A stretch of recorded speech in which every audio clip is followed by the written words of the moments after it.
All right. We're live. Well, not really live, but we're recording. All right, everybody. Welcome back to another podcast. For those of you who haven't listened before, this podcast is dedicated to understanding the ins and outs of wildlife science so that we can use that information to be better hunters, fishermen, and possibly manage our wildlife. So my name's Mark. My co-hosts here are Matt and Cody. And so the deal is, with every episode of this podcast, we pick out a single study to dive into. And today we're going to be diving into the science of a charismatic large predator, the Florida black bear. So we're going to be talking about their range in Florida and how it's changed in the past decades and what this means for the future management of the bear. So while we do this, we might gloss over some details, but if you're interested in those details, you can find the actual paper that we're discussing in a folder that we will link down in the description so you can read it for yourselves. Before we dive into it, I have just a couple of little announcements. I mentioned in the last episode that we had a Backcountry Hunters and Anglers small game hunt. We're doing another one. It's going to be at Upper Hillsborough, WMA on February 16th, and I'll put a link with more details where you can RSVP down in the description. And this time we're doing it together with American Daughters of Conservation, which is an awesome women-only conservation organization. And so with that said, if you're going to come to this one, bring your daughters, bring your wives, get them to meet some other outdoor women badasses. Anyway, so leading into the topic of today's paper, FWC has actually requested written comments from people about this potential 2025/2026 black bear hunt. So I encourage you to exercise your right as a Floridian to make public comment, but I hope that you wait until the end of this podcast to get a little bit more information and say what you feel about that bear hunt. So I'll put an email down in the description as well where you can send those comments, and I'll say it right now. It's bearcomments@myfwc.com. So make sure you send in your comment. It's really important for getting these kinds of things going. All right. That's all my announcements. I got one quick one. So I just thought of this, but so I'm helping start up a chapter of the National Wild Turkey Federation on the West Slope in Colorado. And we're going to have our annual banquet coming up. It's a great fundraiser. It's a great organization. But if you are interested in chatting with some other folks who enjoy, outdoors and kind of a focus on turkeys, we're going to be having that banquet on March 29th, right in Montrose. More details will come out, and it's going to be a great time, and probably have some raffles going on, good dinner going, and be a great chance to meet some other folks in the area. Sweet. You just reminded me, there's also going to be raffles at that small game hunt. In fact, there's going to be a sweet bolt action 22 that's going to be raffled off. So nice. Not that you should come just for the raffles, but they're pretty sweet. So, all right. So this paper. So the paper we're going to be talking about is called Change in Black Bear Range and Distribution in Florida Using Two Decadal Datasets from 2001 to 2020. And this paper is actually the lead author on it is Brian Scheick, I think is the way you pronounce that. And he is the program manager of FWC's bear management program. So, this guy is one of the lead scientists on this topic. So this is some pretty legit work. And it's like brand new. It was published in 2023 in the Journal of Wildlife Management.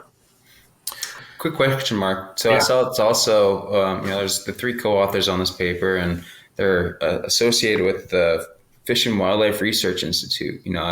Sounds like a pretty great program you guys have down there in Florida. Can you give a little more background on just what that institute's like, and what are their credentials and things like that? I don't know. I don't know all the details of all the researchers that are involved in the bear program, but I do know that there's been a lot of research on bears in Florida in the past couple of decades because it was a threatened species for some period of time. And I was kind of going to give like a little background of what that timeline has looked like. Mm-hmm. But there's been a lot of focus on it. It's been quite a political issue.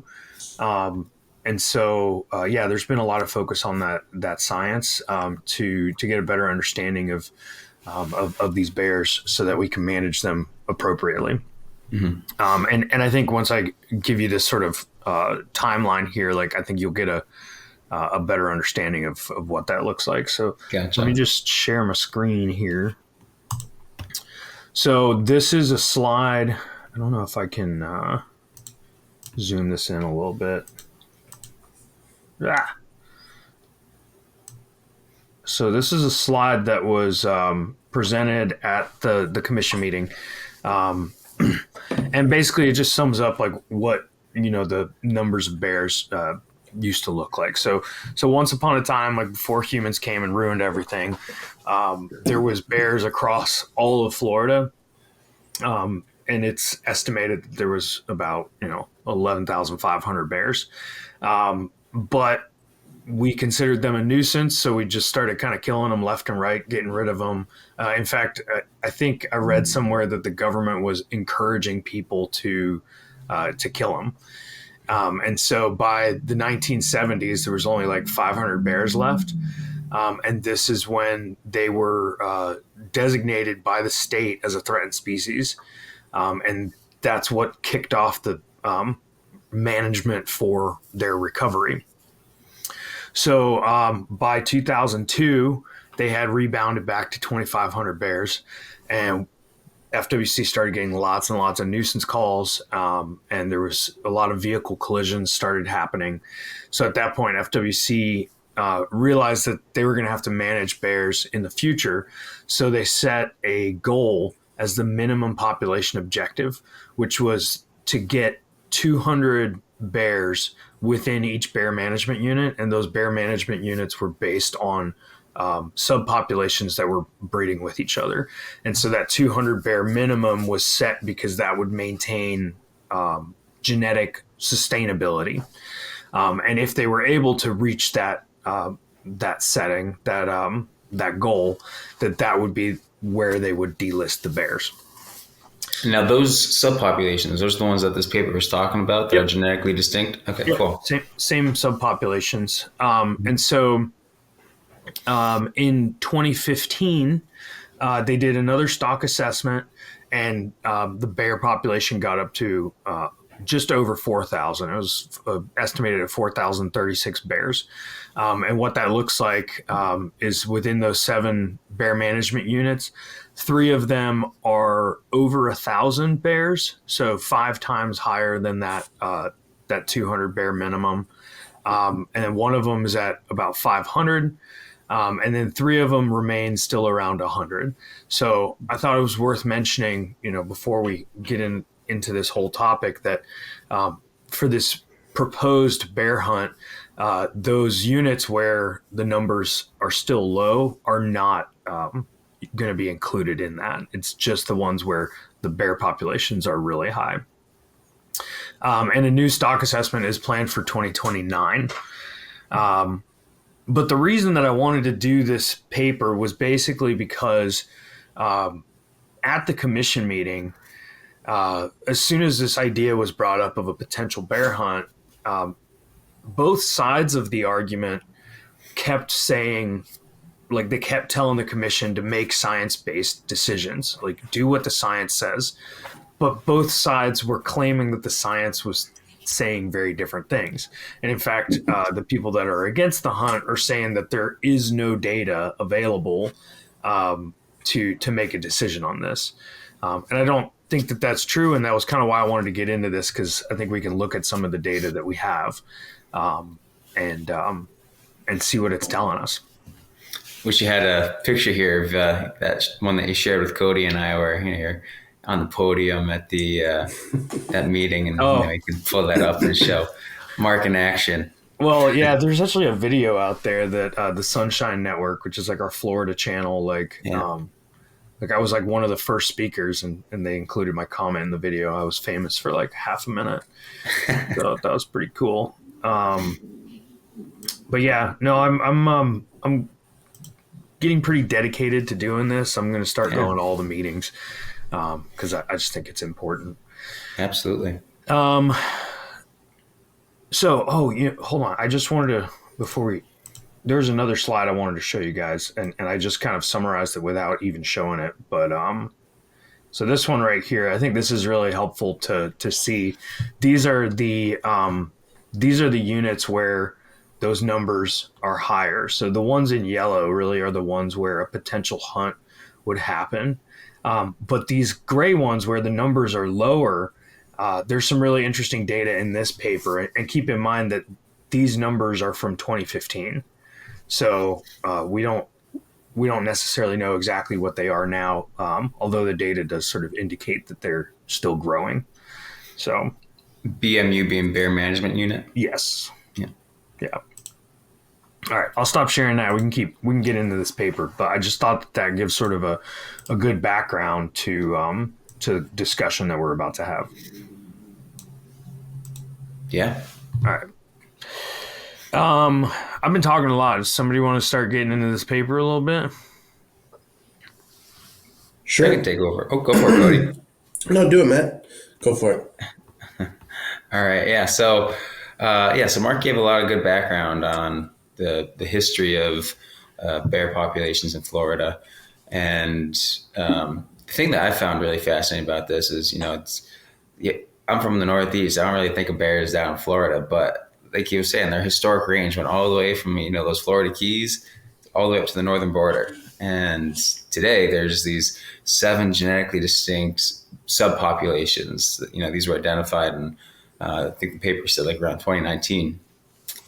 And even though, bears have this kind of sad history in the state where those populations really dropped down, it's a great success story in the sense that numbers have been increasing, right? So there are all these different types of ways that the state managers are able to track that increase, whether it be with research where for tracking bears, one thing that they can do is they put out these kind of like almost like barbed wire hair traps or corrals. Yeah. So when the bears walk through the area, they might, scratch up on a tree or something to get that itch.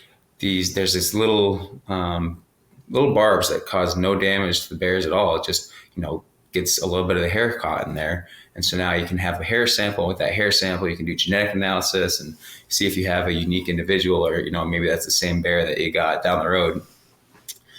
And then there's also all sorts of other types of ways that the state can get information. So you have things like, iNaturalist, a site where any person can go in and, say that they identified a bear. You could have stuff like that, like Mark was saying, you can have folks call it. So this study tried to take as many different sources of those data, those observations of bears, to get an idea of where are these bears and look to see how the numbers, how the range changed from the early 2000s, so period from like 2000 to 2010, to the following 10 years, from 2011 through 2020. And they were looking at bear range in 2 ways. One was just kind of overall extent. What is like the maximum range of bear? So if you think of each observation being a point, and then you draw a line, a tight line around those outer points, you can think of that as being kind of the maximum range that the bears cover. And they compared that between the early years, that first 10-year period, and then the second 10-year period. And then they also looked into things like the use or the occupancy of bears within that range to see, are there any hot spots? And use all this information not only to inform, just what are the bears doing, but to help manage the population, thinking of things like where can we focus conservation efforts, looking for areas that are really important to the bears, but also thinking about human bear interactions and how, we're on this planet too. And, like Mark was saying, there used to be 11, close to 12,000 bears in Florida. Well, there weren't as many people in Florida at that time, and we take up a lot of space. So trying to figure out how we can live together sustainably, we got to be there too. And so figuring out the best way to go about that. I think there's a really good point right there that's worth mentioning is that, there used to be like 11,000 bears, but in the current state of things, that's not a reasonable target. Like there's not enough habitat to support that anymore. And we don't necessarily know what that carrying capacity looks like. And so that's why FWC has been really focused on sort of that, what's that minimum that we need to maintain genetic sustainability? And so they came up with this conservative estimate. And that's sort of the point from which we manage. Mm-hmm. And kind of building on that, so this study, it's looking at a 20-year period in Florida. And I don't live down in Florida, but I imagine things changed a lot in that 20-year period. You have the early, what they're calling this historical period, that's 2020 to 2010. And then you have the later, the contemporary period, 2011 through 2020. And in that time, you're going to have a lot of things change. You're going to have changes in the number of people in Florida. You're going to have changes in, things like the amount of traffic that's going around. But the really cool thing to me about this study is that they looked into ways to account for that stuff to keep the bear estimates comparable, right? So it's not like they're saying, because you could say, oh, there's more people in Florida now, so they're making a lot more observations. So it's not really that the numbers increase, it's just you have more calls. So this study looked for ways to account for that, so they looked into what was the population growth, and not just like for the whole state, but looking at census data to see population growth in different regions of the state to really make those estimates as accurate as possible. The one that I found really cool, the way that they did it was, so they also looked into, like I said, all sorts of different sources of data for numbers of bears, one of them being roadkill. Because like Mark said earlier, unfortunately, that's a big cause of mortality for bears right now in Florida. And so they looked at the number of bears that were killed by roadkill in each 10-year period. And then they also looked at the changes in traffic volume using the state's Department of Transportation data. So they had an idea of what was the number of bears before, in that historical period that were hit by cars. Now they have a new number, but they corrected or they subsampled that number based on the increase in the amount of traffic to correct for that. And they're really only looking at the main roads, which is still accounted, I think they said like 95% of roadkill. But these are roads that are going to have a lot of good information for them. So they're really using, the best data that they have available to make these comparisons. So that way, things are as close to accurate as we can physically get at this point, which is just such a great way to do this. Yeah, I think, the roadkill thing is really interesting, and just the fact that even after doing these corrections, there's still an increase in the number of bears that are hit by cars. Mm-hmm. That in itself is an indicator that the populations are growing, that they're becoming more dense.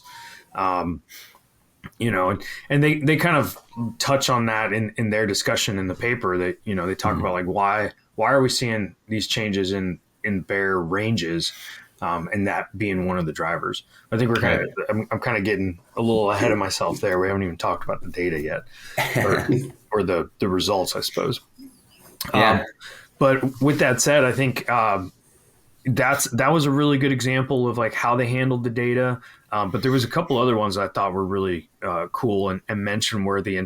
And by no means are we going to cover all of the corrections and weighting that they used to make that data comparable, because there's so many different types of data that they did this for. There's scientifically collected data from those hare corrals that Matt was describing. And then there's public calls, there's incidents like roadkill, other mortality events. Just like there's a list. In fact, I can show the paper, and they show the list in there. If I can find it, it's a long paper here. So this is like all the different types of, and these are just like classifications. Some of them are lumped together, but it shows right here that they had historically, from that historical data set, they had about 17,000 incidents. And then in the contemporary data set, they've got 39,000. So it's like a lot of data points that are going into this, which is really, really exciting. Real quick, just about those numbers for the contemporary. Mm-hmm. That's the filter. That's with the subsets. So that's after those data have been reduced to account for these increases in population, increases in traffic volume. So that's as close as we can get to a direct comparison for the bear population. And so even though there's increases in population size, like the human population size in Florida, that's being accounted for in those numbers. And I mean, that's essentially telling you that, that's more than double. What does that tell you about the population density? Assuming that this isn't a perfect comparison, but this is like the closest thing that we've got, but it's essentially saying that their population may very well be close to double what it was back then. So now we're talking about there being 8,000 bears in Florida. I don't know, but just the fact that there is an indication that that population is increasing, and knowing that back in 2015, the estimates that we had were already shown to be enough to maintain sort of a sustainable bear hunt, really is encouraging for this potential bear hunt that might be coming up. It really seems like that is a sustainable option. I was going to talk about a couple of the other things they did with the data. So you talked about the number of collisions. I also like that they used some telemetry data to identify. So this was they basically recognized that all the incident-based reporting was going to be spatially biased. That if there was one bear running around in like a neighborhood, they might get multiple calls about this single bear. So what they did is they used telemetry data from another study, and telemetry data is basically they put a collar on the bear and track its movements, and they identified what the sort of average weekly range of a bear would be, and then all of the incident reports of a bear in a certain area during a year, month, week timestamp, they would randomly select one of those so that there was no double counting of bears. So there'd be only one. And honestly, it's a really conservative way of going about that, because it's entirely possible that there was more than one bear within those areas, but they wanted to, avoid double counting a single bear. So I thought that was a really neat way to go about it. And I also thought it was cool that they just, like you said, they used census data to just simply weight those observations. And they gave like an example of that if, let's say one particular area, there was an increase from 150 to 250 humans, that would be 0.6, like a 60% increase. And then basically they would look at the change of reports of bears in that area and apply that 60% decrease to basically make it so that they're comparing numbers, or numbers that would have been reported by that same 150 that was there in the previous population. So, so for all the naysayers out there going, they didn't consider this, they didn't consider that. I really think they did. I think they considered, as much as you possibly could about this data set. And so I just want to give kudos to the authors of this paper. Like, a lot of thought had to go into that to come up with those different ways to handle this data. Yeah, and also, that's a ton of extra work that these authors did. Usually, like, we go out, we get data for the thing that we're looking at, and then, the discussion section of papers were like, well, it could have been this, it could have been that, these other things could influence it. These authors went out and they found, credible data for all of those other things that might be influencing this.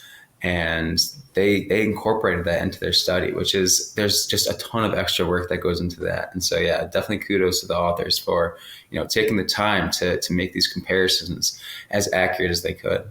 Yeah. Yeah. It's pretty comprehensive. So what does the data show us? Let's get into that. Let me pull up. I feel like this map. Oh, I keep trying to. Still not really sure how to use this yet. I think this map sums it up about as good as you can. So this is like super encouraging to me. Like you were saying, Matt, it's like a massive success story here. So their analysis showed that the occupied range of bears statewide increased by 11.3%, and that the maximum sort of range extent increased by 13.4%. And this is what that looks like. It's one thing to think of it in numbers, but here you can see where those range extensions occurred, where these hashed areas in green are the historical range, and then the brown is what's occupied now. So you can see there's a lot of areas where that brown extends beyond. Can you guys see my mouse, by the way? Yeah. Okay. Yeah, you can see where that brown extends beyond those historical ranges. And so there's, a lot of growth here in the south unit. This is one of the areas where there is a lot of bears. So they're extending out here into the Everglades. This, to me, this area down here had a ton of bears to begin with. This area up here in central Florida had a ton of bears to begin with. The north had a lot of bears, even though this is a much smaller BMU. So the population here was only about 500. But these other three, the central, south, and east panhandle, had over 1,000 back in 2015. And there's some range extension there in those units. But to me, the really exciting thing is like the Big Bend area and the South Central area. The South Central area had like a 50% increase in their occupied range. This little blip right here was their occupied range, and now they're taking up this space here in the middle. And what's really exciting about that is there's a connection here to this population up north. Same thing here in the Big Bend area. We've got these areas of growth, and it's now connected to the Central Florida population. So, that's one of the things that the authors identified, and also something that during the commission meeting they identified as a future goal for bear management was to increase the connectivity between these different subpopulations, so that the whole thing becomes one big population. And in the discussion, they touch on that. They say that the idea of these being subpopulations is slowly becoming a relic of the past because things are starting to connect. So I don't know. I thought this was super exciting to see the map like this. Yeah, no, this is a really cool one too.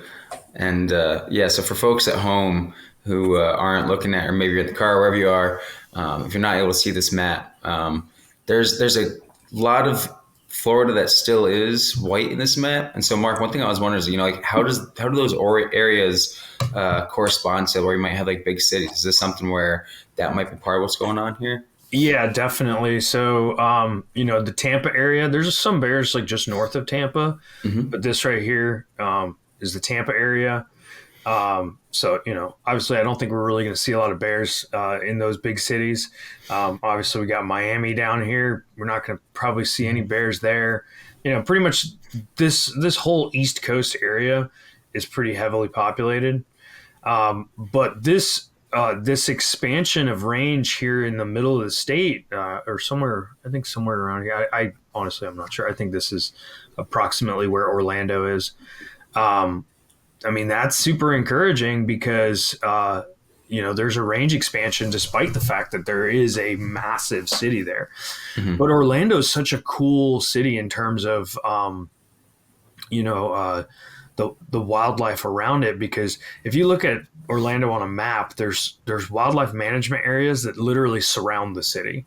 So like there's a core area where it's just super developed, but all around it we have wildlife, or like wild areas, and so wildlife can move around that city. And I think, that has helped a lot with the connectivity between those habitats. And I think that's what's leading, to this, what we're seeing here on the map. Nice. Yeah.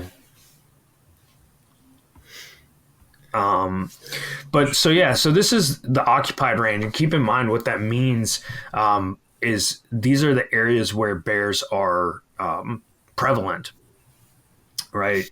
Where they're actually occupying it all the time. But when we look at the extent of the range here, now we're looking at it covering most of the state, and that these other areas that weren't covered in that other map, like bears will still show up there occasionally. It's just they're not like actively living there all the time. But what's great about this is that there's potential for them to establish themselves in these other areas if we provide the habitat that they need for that. And I think that's really, I've done a little bit of reading on some of, just bears in general. And that's really the key to the expansion of bears is that habitat. It's not, with, for instance, big cats like mountain lions, which we're going to talk about next week.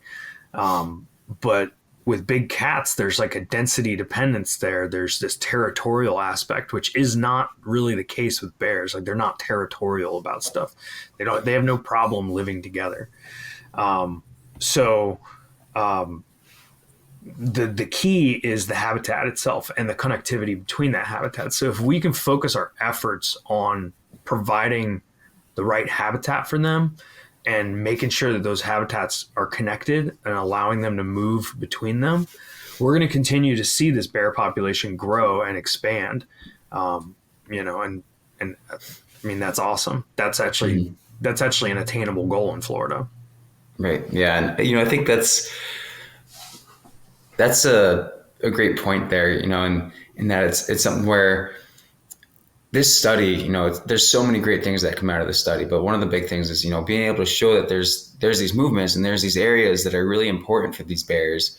And the thing I keep coming back to in my head, it's just like the roadkill numbers from this study. They're in the historical period, there were about 1,700 bears that were reported from roadkill. Now, that's over a 10-year period. That's 170 bears a year. And similarly, in the contemporary, that 10-year period from 2011 to 2020, the subsampled population, right? So this is a corrected number. They're reducing the total number of observations to account for the changes in population. So it's more than this number, but they had 2,000 bears that were getting hit.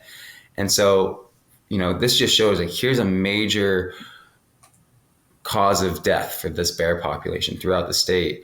And data like these can show, where there are going to be more movements of bears and how can we help protect these bears, whether it's, overpasses or things like that. And so just a great study, not only to show the population rise, but to be able to show where would management or conservation efforts be most appropriate to help this population. Yeah, you actually reminded me of something. So during the contemporary data set, there's also been efforts to reduce bear activity in populated areas. So one of the things that's been happening is the government and FWC and local local have put a lot of effort and money towards bear-proof trash cans.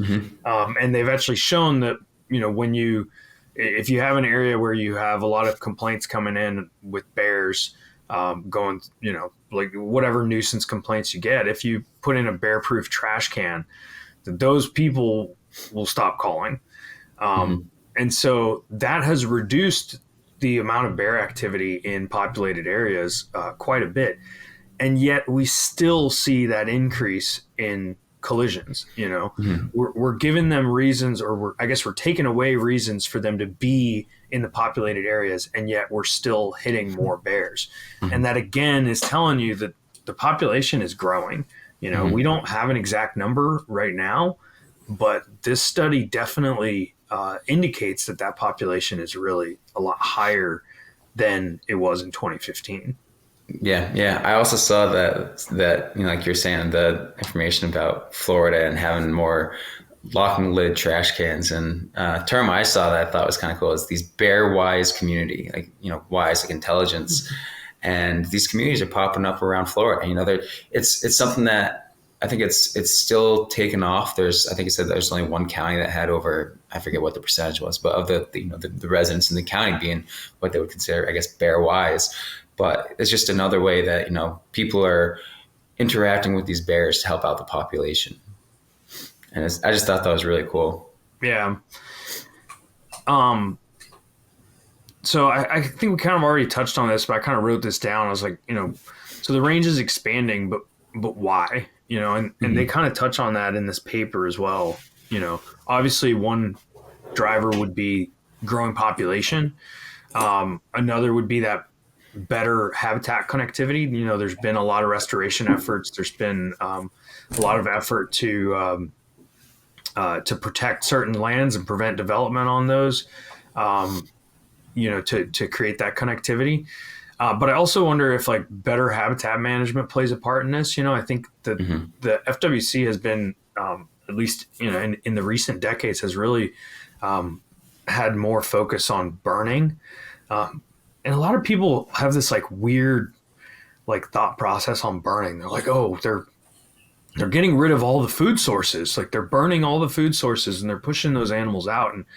And that's just not the case. There's so much science that shows that burning, especially in Florida, which is a fire dependent ecosystem, it's about the best thing that you can do for that ecosystem. Now, obviously you don't want to just burn the entire area every single year, but doing it, in a heterogeneous way, burning patches, certain areas, and letting those grow in, it creates so much diversity and so much food for these animals. Right. Yeah. And I think that, the way that FWC has been managing the habitat has played a big part in this. It's creating a ton of food, not just for bears, but for deer and turkey and everything, and so I can't help but think that has played some part in that.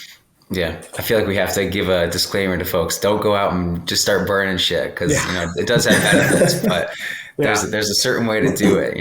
These are prescribed burns where these folks know what they're doing and it's very controlled. And like you said, it works well when you know what you're doing. If you go out and you just start a forest fire, that's going to be bad. Yeah, don't do that, guys. Don't do that. And if you do have private property and you want to do a prescribed burn, you can actually get in touch with FWC. And I don't know who, but you can probably Google it and find who you're supposed to get in touch with. And, you can register that you're going to do a prescribed burn on your property. And you can get lots of information on how to do it correctly. So nice. So another thing that kind of comes, we talk about a lot, is obviously Florida, it continues to develop, right? There's tons of people coming down. This paper mentioned that by 2070, they're expecting another 15 million people to join us in Florida. That's almost doubling our population, which is super sad and makes me so angry. But, this is the reality. People keep on multiplying despite the fact that we keep trying to stop them. So, what does that mean for the bears? If we keep on developing. And so I kind of dove into another paper, and I can't remember the author of it right now, but I can put it down in the description. But this paper looked at black bears and actually described black bears as being one of, if not the most successful North American game recovery. And they looked into why are bears so successful? black bears specifically.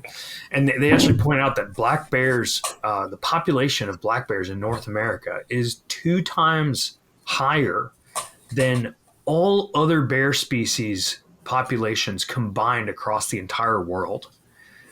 Like, there's so many black bears. And once upon a time, I mean, not long ago, they were basically almost extinct, and that's not just the story in Florida. Like, that was the story here, but across all of the country, we extirpated bears. Like, we hunted them. I say we, people. The 3 of us. And I don't even want to say we hunted them to extinction. We didn't. It wasn't even a hunt. It was just extermination. They were considered a pest, and they've rebounded. Like, just, it's pretty incredible. And so with that said, black bears, at least in other states, have shown us that urban sprawl isn't as big of a threat for them as a lot of the other wildlife, so long as there's connectivity that's maintained within those habitats. And so I'm hopeful that as the human population continues to grow in Florida, that bears will actually do okay. And it seems like so far that is the case, because their range is expanding, despite the fact that humans have expanded probably at a much faster rate than that. The other thing that I wonder with Florida is, there's talks of sea level rise, and that's another way that you're going to have loss of habitat. You have people that are going to be reducing the natural habitat for bears, but if you have, I've seen maps where, who knows what's going to happen 50 years down the road, but temperatures warming up, sea level rise is going to happen. It's just a matter of how much, and that's another thing where, if you could end up with populations, like we were saying earlier, historically, before, not the historic period that this paper is talking about with the 2011, whatever it was, the historic being, like you were saying 1500s, when there was 12,000 bears. That was a different world back then. Yeah. And, these are changing times, and it's, whether it's the human population or it's the climate that you're looking at, there's going to be things that are going to affect this bear population.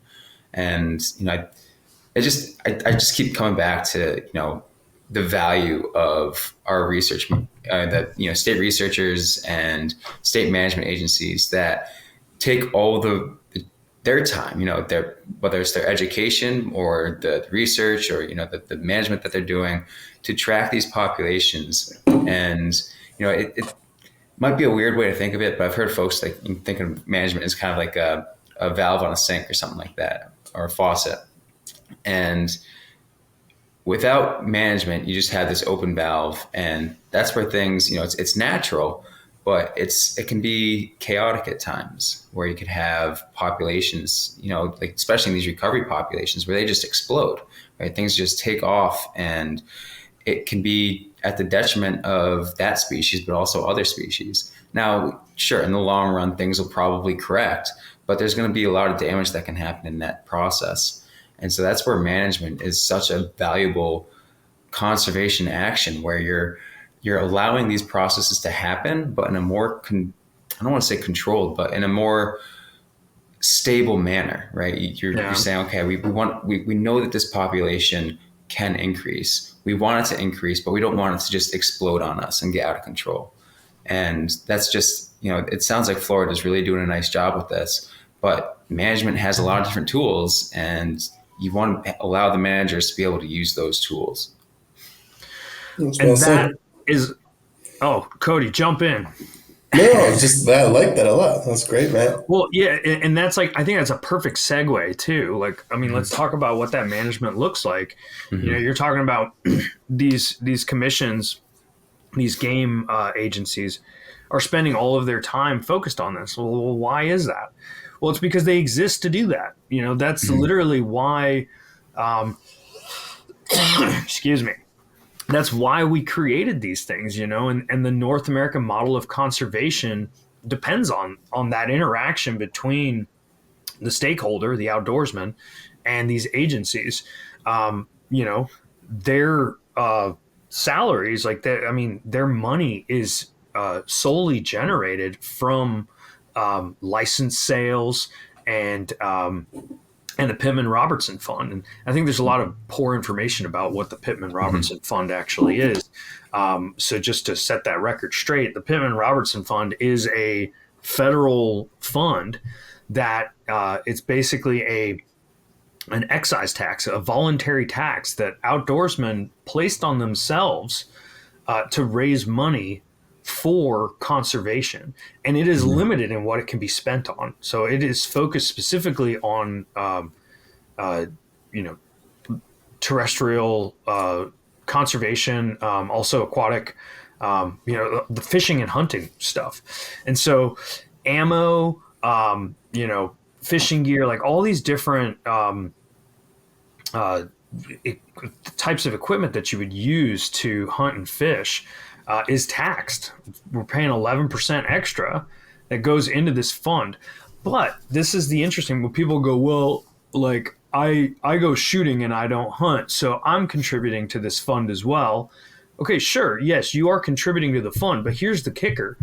Florida doesn't get the fund unless the hunters are buying licenses, because the way that fund is split up is based on the area of a state and the number of licenses that they're selling.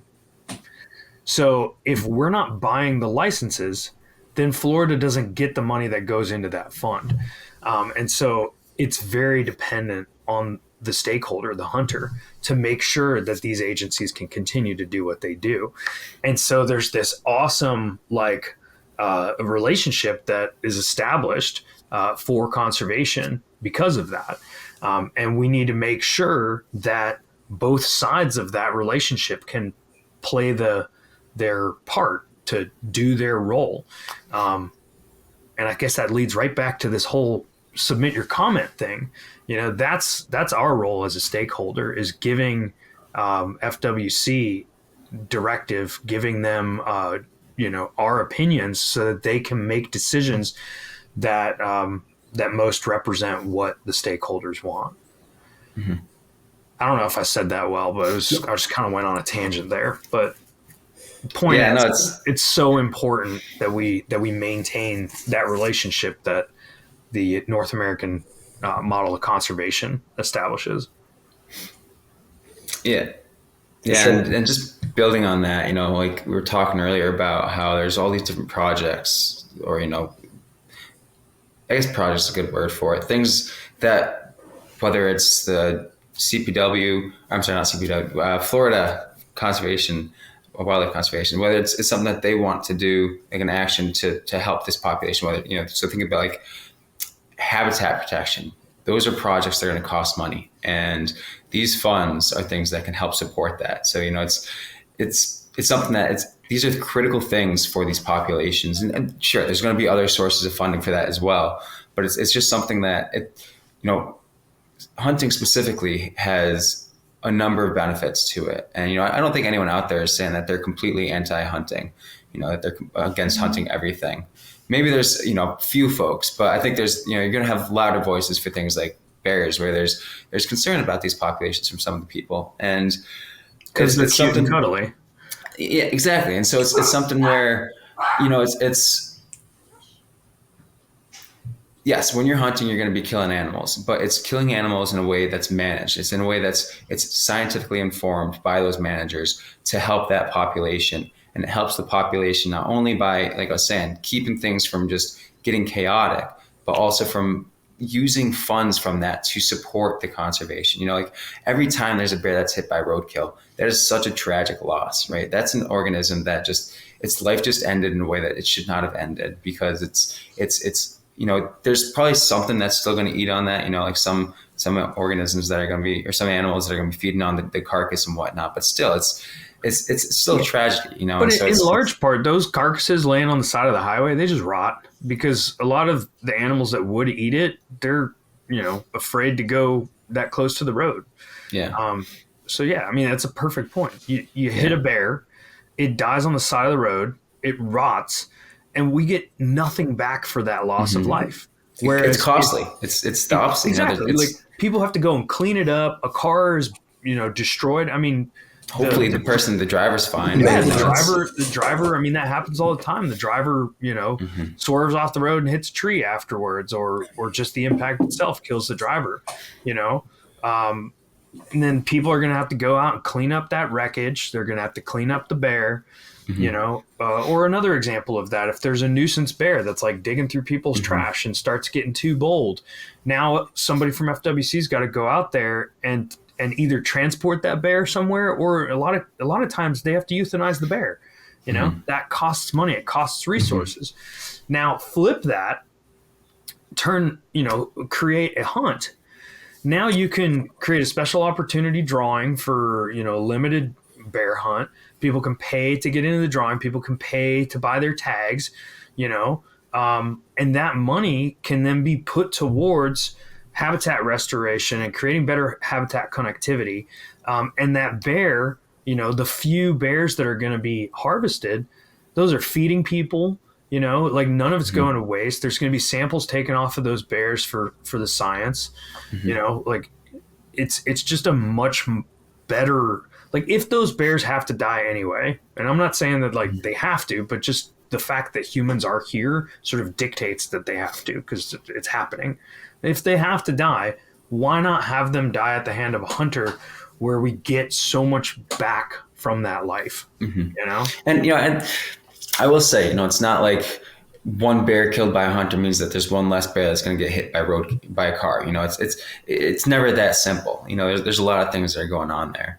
But still, it's something where hunting is a tool that managers use to help control these populations, to help maintain these populations in ways that is going to be, the least detrimental to these organisms, the bears themselves, the environment, and then also, human bear interactions, or human organism interactions. And again, like you did say this, it's supporting the projects financially that is really going to be the critical part of protecting these populations, the habitat protection, the roadway crossings, things like that are expensive and costly. Hunters help support those projects just by purchasing their license. And, every time there's an ammunition sale or whatever it might be. And so there's so much value there. And it's just something that, the managers here, they know what they're doing. They've been doing this for decades. There's a lot of research that goes into this. And we're so fortunate, to have these types of positions in our country, the managements that are able to help us, appreciate wildlife and coexist with wildlife in ways that, are best for everyone in today's world. Yeah, it's nobody cares more about the future of this wildlife than the people that are dependent on it. I think that's an important thing to remember. So with that said, with what we looked at today, what do you guys think? Do you think that Florida should get a bear hunt? Go for it, Cody. I mean, the data looks pretty good. Over that 200 bear minimum is getting hit by cars potentially every year. The data showing, also the subsetted data is also showing. Yeah, literally half of the reported population is getting hit by bears every year. Hit by cars. It kind of makes you wonder, like maybe that number is not quite accurate. Yeah. There's probably a lot more bears than what we had in 2015. So just to check on that. So is that based on the roadkill number of 2,000? Yeah. Because isn't that's over a 10-year period though, right? Yeah, there's 2,000. So, yeah. But so every 10 years, years, half the population is getting hit by cars. Which still seems like a lot. Especially considering bears are pretty long lived, So like every 10 years, half the population is getting killed by cars. Come on. But still that 200 per year, bears, which is that minimum threshold they're shooting for, right? Yeah. That's across all 7 BMUs, but yeah, that was kind of shocking to me. But definitely seems like you said the next stock assessment comes out this year? No, 2029. Oh, So there's a reason. okay. There's a reason for that. Because I actually asked the bear biologists that were at the meeting. I was like, "Why are we waiting until 2029? Like, why not put out some sort of stock assessment with the data that we have?" And the reason is because I guess this is like standard practice when they do the bear assessments. They're looking at the number of adult breeding females, and they want to make sure that they're not recounting bears that were alive during the last assessment. So because bears are pretty long lived, they sort of put this 15-year gap between it, or 10-year gap, to make sure that, whatever, 95% of the bears that were alive then, that were counted then, are Should no have. longer Yeah. around. So you're getting sort of like a new count on like a new generation, which sucks. I mean, I think it's silly that they're waiting that long, because there's data around. They could still do some sort of analysis to show trends in the population. I don't think we need to be waiting 10 to 15 years to do that. But that said, resources are limited. There's only so much time in a workday. So it'd be pretty awesome if we got some more grad students out there doing some of this work. And I also want to say, it's not like the state's looking at this population once every 15 years. The managers are still assessing the population annually, I imagine. They're taking into account the hunting information annually. They're looking at all these things. So they probably have, rough estimates of what the population is looking like. There's 5-year updates. So that's the thing that I just showed you from the last commission meeting. That was the 5-year update. Okay. Yeah. But they're not publishing new population numbers in that. But they're sort of summarizing all the data that we have. Anyway, we got 4 minutes left, guys. Matt's got a plane to catch. So final thoughts. Matt, do you want to pitch your wait, before you pitch the next paper, everybody that's listening, make sure that you send in your comment to FWC. Again, it's bearcomments@myfwc.com. Let them know your thoughts on a potential future bear hunt. Matt, take it away. Yeah, so kind of on a similar topic. In previous episodes, I talked about mountain lion hunting in Colorado, because there was a ballot measure to eliminate mountain lion hunting as well as bobcat hunting and lynx hunting. Again, lynx are federally endangered. There's no lynx hunting in Colorado. And so that ballot measure did not pass. More voters said, we don't want this than the number of voters that said we do want this. Organizations behind the push for that ballot measure, the folks that did want to stop the hunting, sounds like they might be trying to get that on a ballot again. So just wanted to talk a little bit more about what does Colorado, what does mountain lion management look like? Is that something that, and really with that focus of hunting. And so talking a little bit more about that, similar to today, whether or not we think it's good or bad idea to have mountain lion hunting as a tool for managers. You can probably imagine where we're leaning on that. Just talking about, what that might look like. So I've got a few papers that we're going to be chatting about. It should be a good talk again. And then we'll get back to our typical kind of style where we're voting on ideas of papers to talk about. Yeah. But these are just, these are important things to consider, whether you're talking about bears in Florida or mountain lions in Colorado. These are management actions that not only influence people, but obviously directly influence the populations of these animals that we're so interested in, that we care about so much. Yeah. And it's timely, we had to do this now because these are topics that are they're important to discuss at this exact moment. There's a commission meeting coming up in February. They don't know the location yet, but man, I would love to see some listeners showing up, giving comment about this bear hunt. It would be awesome. And fun fact, one of the anti-hunting groups is offering $1,000 to one lucky person who gives comment in opposition of the bear hunt, which I'm pretty sure is illegal, but it is a sweepstakes, and I happen to know a thing or two about sweepstakes law in Florida, and it requires that there is a alternative way to enter that sweepstakes, and it has to be free of cost and offer no value to the host of the sweepstakes, and everybody has to have an equal chance to win, and that means that anybody that is speaking against their stance should have an equal chance to win. So you can send an email to bearwarriorsunited@gmail.com and ask them for a free entry to their $1,000 raffle. And it would be pretty sweet if we could get a bunch of hunters to enter the raffle and get $1,000 donated by an anti-hunting organization. Do you have to be a Florida resident to do this? No, technically you do not. So you can go ahead and you can request to enter. I've got some input. Yeah, I'll put the stuff down in the description. We are coming up on an hour here, guys, so I think we got to wrap it up. Any final thoughts? All good on my end. All right. No, I like this paper a lot. It's great. All right. Thanks everybody for tuning in. Make sure you subscribe and like follow or whatever you got to do on the platform that you're listening on, and we will catch you in the next episode. Thanks for listening. Peace. How do I stop this thing? Oh.